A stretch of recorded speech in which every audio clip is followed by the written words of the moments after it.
जय श्री कृष्णा। आज भगवत गीता के अध्याय 13 का 19वां श्लोक ध्यान से पूरा सुनिएगा।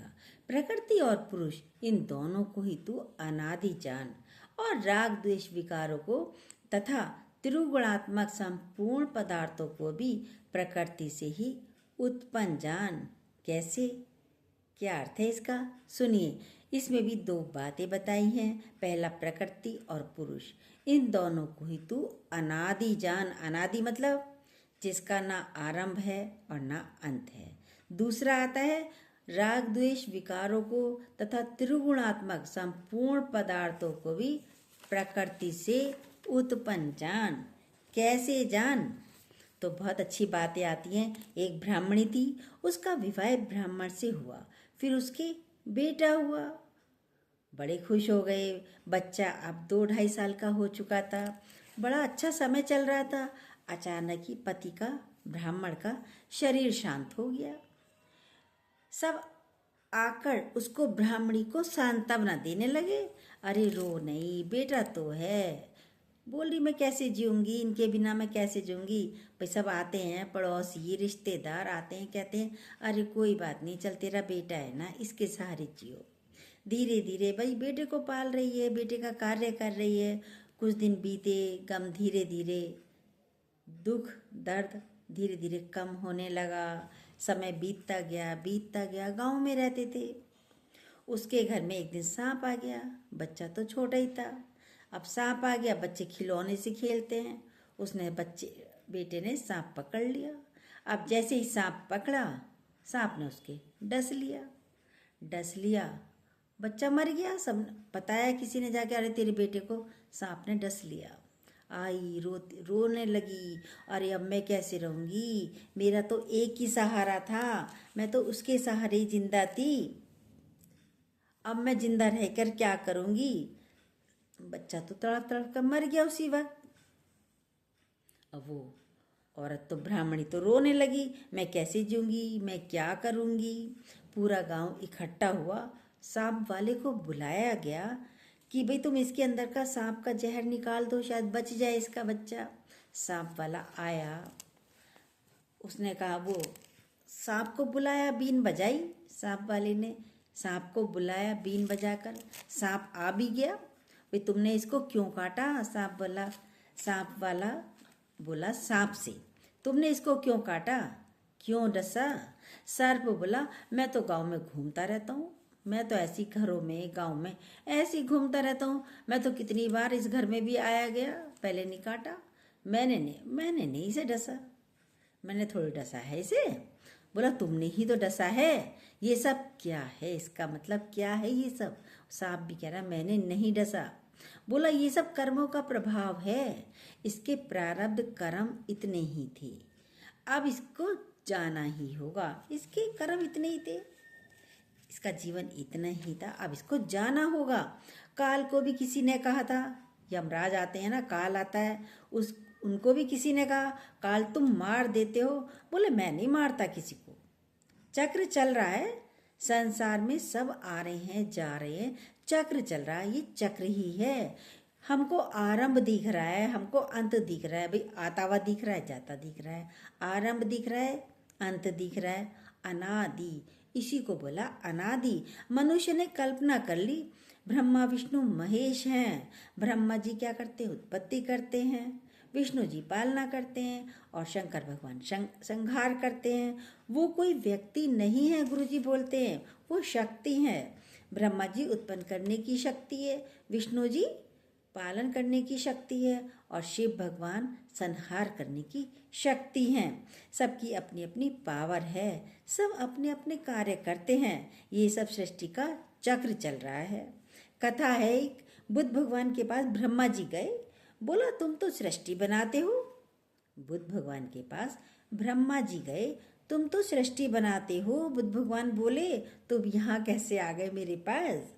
ब्रह्मा जी को तो सभी पूजते, बहुत पूजते, क्योंकि तुम तो सृष्टि बनाते हो, तुम यहाँ कैसे आ गए। ब्रह्मा जी बुद्ध भगवान के पैर छू रहे थे झुककर। ब्रह्मा जी भाई क्यों पैर छू रहे हो, मेरे पैर क्यों छू रहे हो? बुद्ध भगवान बोले जो सृष्टि को बनाने वाला है वो जाकर के बुद्ध के पैर छू रहे थे। क्यों छुए, क्या कारण था जानते हो? सुनिए, कारण ये है जो ये सृष्टि उत्पन्न होती है वासना अनुसार होती है। ये जो सृष्टि की उत्पत्ति होती है ये वासना अनुसार होती है। सृष्टि की उत्पत्ति वासना के अनुसार होती है, वरना तो सृष्टि होती ही नहीं। वासना नहीं होती तो सृष्टि भी नहीं होती। कैसे? तो ब्रह्मा जी वासना में गिरे तो सृष्टि बनी, पर बुद्ध भगवान वासना से भी ऊपर हो गए। जब उस वासना से ऊपर हो गए, जो वासना रहित है वो सबसे ऊंचा है। ब्रह्मा विष्णु महेश से भी वह ऊंचा है। ना उसको पैदा करना पड़ेगा, वो तो हट गए। बच्चा हुआ, पत्नी हुई, सबको छोड़ दिया, कोई वासना नहीं, कोई इच्छा नहीं। ना उनको पैदा करना होगा, ना उनको पालना होगी, ना उनको किसी का संहार करना होगा। कितना अच्छा भला, ना अंत होगा। उसमें ही आना है, ये स्थिरता है, ये हमें उसमें ही आना है। वासना अनुसार ये सृष्टि चल रही है, आरंभ अंत नहीं है, पर है प्रवाही। इस प्रवाह में पुरुष और प्रकृति का ये खेल चल रहा है। हम खाली प्रवाह ही देख पाते हैं। उस चेतन ब्रह्म में हमें स्थित होना है। आरंभ और अंत है ही नहीं, ना आरंभ है ना अंत है, इसे ही अनादि कहा जाता है। अंदर में प्रश्न उठता है, कहाँ से आए, कहाँ गए? भाई वो था, फलाना था, कहाँ से आया, कहाँ गया? इच्छा अनुसार हम अपनी आप सृष्टि बना लेते। हम इच्छा के अनुसार ही अपनी सृष्टि को बना लेते। खेल संकोचे तो आप भैया, खेल को हटा दिया, संकोच लिया, तोड़ दिया, फिर कौन है? अपने आप ही हैं। जैसे बच्चा समुद्र के किनारे जाता है, बालू में घर बनाता है, और फिर जब मम्मी पापा आवाज़ देते हैं, भाई बेटा चलो, तो कह रहा आ रहा हूँ, फिर क्या करता है? एक लात मारता है, ढा दिया घर और चल दिया, तोड़ देता है। ऐसे ही ये खेल है, माया है, आश्चर्य है। हम पुरुष परमात्मा हैं, बाकी ये शरीर माया है, तत्व का महत्व है, खिन खिन भूलनहार। लेकिन हम थोड़ी थोड़ी देर में भूल जाते हैं हम कौन हैं तो हम परमात्मिक स्वरूप, पर हम भूल जाते हैं। पर जब ज्ञान समझ आया तो हमें अपने को ही दर्शाना है। कौन देख रहा है? हम बोलते हैं हम देख रहे हैं, भाई कौन देख रहा है, कौन सुन रहा है, कौन चल रहा है, कौन खा रहा है? तो हम कहते हैं हम चल रहे हैं, हम सुन रहे हैं, हमने देखा नहीं। आप परमात्मिक स्वरूप हैं, आपने नहीं देखा, ये तो इंद्रियां हैं। इसे बार बार अलग करने का हमें प्रयास करना है। थोड़ी देर भी यदि हो रहा है तो तुरंत हो जाए। थोड़ी देर भी हमें यदि इसमें आते हैं कि भगवान देख रहा है, भगवान चल रहा है, भगवान खा रहा है, तो ये अच्छी बात है। थोड़ी देर के लिए शुरुआत तो हो, कहीं से तो शुरुआत हो। अगर भूल रहे हैं तो जल्दी इस स्थिति में वापस आ जाइए। बुद्ध से भी पूछा क्या अनुभव हुआ आपको? तो बोले भाई क्या अनुभव हुआ? बोले अहम ब्रह्मास्मि, यही बोध है। जब उनसे पूछा वो मौन रहे, आपका अनुभव क्या है वो तो बताओ, क्या अनुभव है, क्या दिखा, भगवान के दर्शन हुए? सब यही पूछते ना गुरु से भी, आपने करे भगवान के दर्शन? सभी पूछते हैं भी भगवान क्या है? भगवान एक शक्ति है। उनसे भी पूछा बुद्ध भगवान से, वो मौन रहे। उन्होंने सोचा मैं बताऊंगा तो ये सुन नहीं पाएंगे, और सुनना खाली क्या है, सुनना ही नहीं होता। हर एक का अनुभव अलग होता है, कैसे भगवान समझ आते हैं उसका अनुभव अलग होता है। इस कला को और निखारिए, और जितना निखारेंगे उतनी अच्छी आ जाती है। देखिए राधा लिखते लिखते, कोई राधा लिख रहा था तो राधा लिखते लिखते राधा कृष्ण की मूर्ति बना दी, मतलब उसकी पेंटिंग बना दी। फिर बिना अभ्यास के भी हम नहीं सीख सकते, ये भी बहुत बड़ी कला है। गाना भी सीखते हैं तो आपको अभ्यास करना पड़ता है। कोई गाना सीखता है तो सुना, अरे बहुत रियाज करना पड़ता है, बहुत अभ्यास करना पड़ता है। एक गाना सीखने में कितना अभ्यास होता है। रोटी सेकते हैं हम, जब रोटी सेकनी लड़की शुरू करती है तो कितनी रोटियां पहले जल जाती हैं। देखिए, कभी रोटी जल जाएगी और कभी कच्ची रह जाएगी, और कभी कभी तो फट गई तो भाप लग जाती। मम्मी मम्मी करते हुए भागते थे, मेरा हाथ जल गया, मेरा हाथ जल गया। देखिए कितना अभ्यास करना पड़ता है, तब जाके रोटी अच्छी गोल बनती है, अच्छी सेकनी आती है। एक कार चलाने वाला भी होता है, कार चलानी सीखता है, कितनी बार गाड़ी को ठोक देता है, कहीं भी मार देगा, तब जाके गाड़ी आती है। साइकिल चलानी सीखते हैं तो अब भी कहते हैं, अरे बिना गिरे साइकिल आती नहीं कभी। तो चलाने के लिए अभ्यास जरूरी है। पहले हमें ध्यान देना होता है, फिर तो गाना सुनते सुनते भी गाड़ी चलाते रहते हैं। गाना सुन रहे हैं, रोटी भी सेक रहे हैं, गाड़ी भी चला रहे हैं। समझ लिया ज्ञान। अभ्यास करना है। ज्ञान तो बस सिर्फ इतना ही है, सिर्फ हमें क्या करना है, अभ्यास करना है। प्रकृति और पुरुष, गीता में ज़्यादातर सबका समन्वय बता रहे हैं, और इसमें भी दो चीज़ों को बता रहे हैं। क्या? पहला पुरुष वो है आत्मा, दूसरी प्रकृति वो है स्त्री। प्रकृति को सब स्त्री कहते हैं। वैसे ये पूरा संसार जगत है, प्रकृति है। संसार क्या है? माया है। और प्रकृति क्या है? परमात्मा पुरुष है, एक हिस्सा है। उसी से ही उत्पन्न हम दो समझ कर बैठे, एक ही है, हम दो समझ कर बैठे हैं। पुरुष और प्रकृति को हम अलग अलग समझते हैं। ये माया है। माया का अपना कोई अस्तित्व नहीं है, पर हमें अस्तित्व दिखता है। यही हमारा अज्ञान है। यहाँ पर बोल रहे हैं पुरुष और प्रकृति दोनों एक हैं, क्योंकि दोनों को एक ही लिया है, अलग नहीं, अलग अलग नहीं है, दोनों एक हैं। मानते हुए भी जैसे मिट्टी से ही घड़ा है, मिट्टी से ही घड़ा बनता है, चिलम बनती है, सुराही बनती है, पर हमारी नज़र कहाँ जाती है? घड़े पर। अरे घड़ा है, सुराही, मिट्टी नहीं कहते उसको, आकारों पर जाती है। जैसे सोना है तो सोने को नहीं बोलेंगे, आभूषणों को देखेंगे, चैन है, रिंग है, ईयर रिंग है, देखिए इन्हीं पर जाती है ना। आभूषण हम बोलते सोना है, बोलेंगे क्या? चैन है, हमने चैन पहनी है। सोना थोड़ी बोलेंगे सोना पहना है, नहीं। दो दिखते हैं पर हैं एक, दिखते हैं अलग अलग, सोना अलग, आभूषण अलग। बताओ क्या अलग अलग हैं? इस सोने की चैन है, एक ही है ना। यहाँ पर कृष्ण दोनों को एक ही बोल रहे हैं, जोड़ दिया। ये शरीर जो अभी बोल रहे हैं, शरीर और परमात्मा एक ही हैं। शरीर और परमात्मा एक ही हैं। हम बोलेंगे शरीर में ही आत्मा है, या थोड़ी सी अज्ञानता आ जाती है, शरीर में ही आत्मा है एक। हम बोलेंगे भगवान अलग, मैं अलग, मैं शरीर हूँ, मैं भगवान कैसे हो सकता हूँ? आत्मा परमात्मा दूर रहे भोकाल, सुंदर मेला कर दिया जब सतगुरु मिले दलाल। दोनों एक ही हैं, दूर रहे बहुत काल। हम अलग समझते रहे, बहुत समय से दूर समझते रहे कि भगवान हमसे बहुत दूर है। ये पूरी सृष्टि 5 तत्व से बनी है, पर संयोग से बनी है, मतलब जुड़े हुए हैं। 5 तत्व हैं पर एक ही अलग हैं, पर एक ही हैं, अलग नहीं हैं। हम 5 तत्व से हैं, अलग नहीं है। देखिए हम में 5 तत्व, हम जिंदा रह सकते हैं कोई एक तत्व हट जाए? नहीं, 5 तत्वों से मिलकर बने हैं।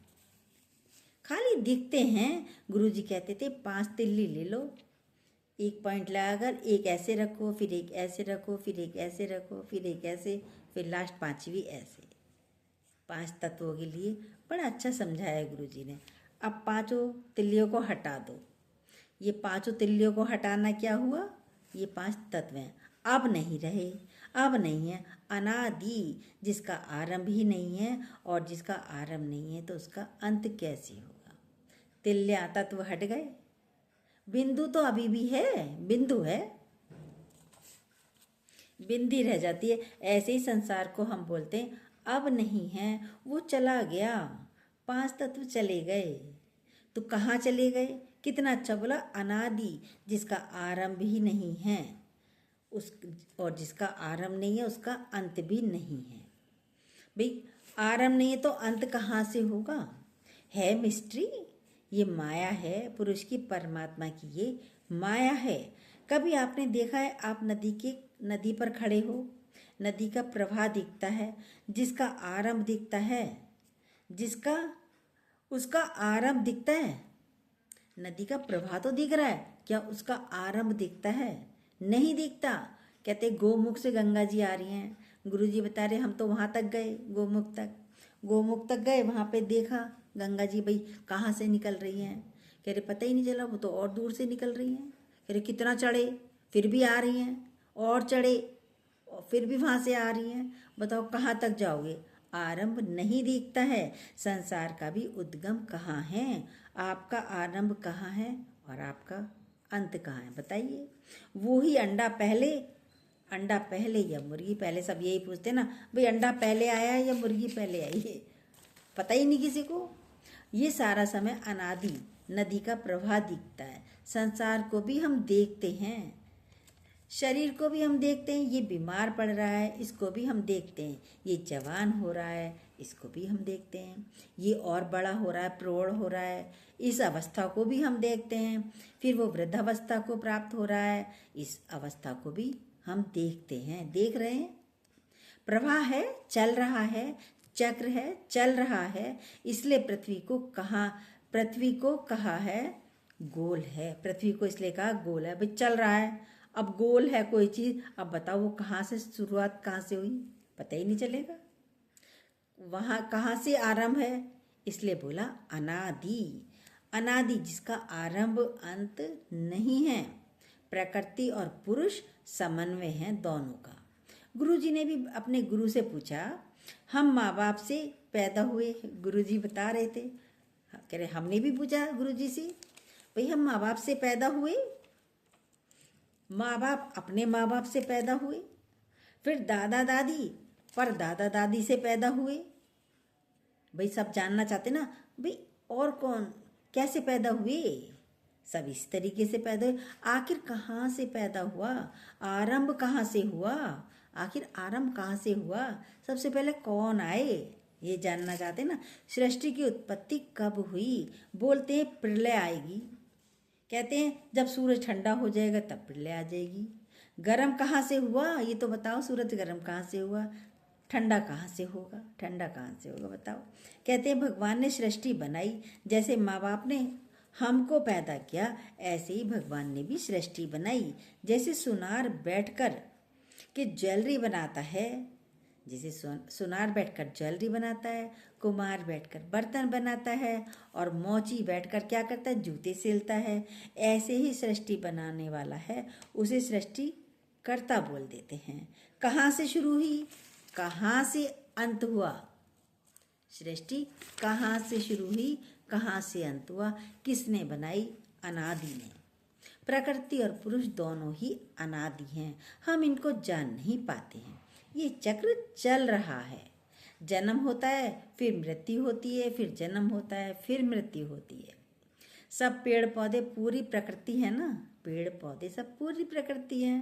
पुरुष प्रकृति, स्त्री पुरुष के मिलाप से बालक बनता है। पौधे बड़े होते हैं, पेड़ बन जाते हैं, तो उनमें बीज आ जाता है, उनसे बीज पैदा होता है। सर्कल है, पौधों के मिलाप से बीज बन जाता है, सर्कल है, बनते हैं बिगड़ते हैं। कब आरंभ है और कब अंत है? जन्म भी हो रहा है और मृत्यु भी हो रही है। इस तरीके से सृष्टि चले चली जा रही है, चले चली जा रही है, चले चली जा रही है। जय श्री कृष्णा। जो न्यू हो प्लीज़ सब्सक्राइब कीजिएगा, बेल को दोबारा प्लीज़ ज़रूर कीजिएगा, और अपने लाइक कमेंट ज़रूर दीजिएगा।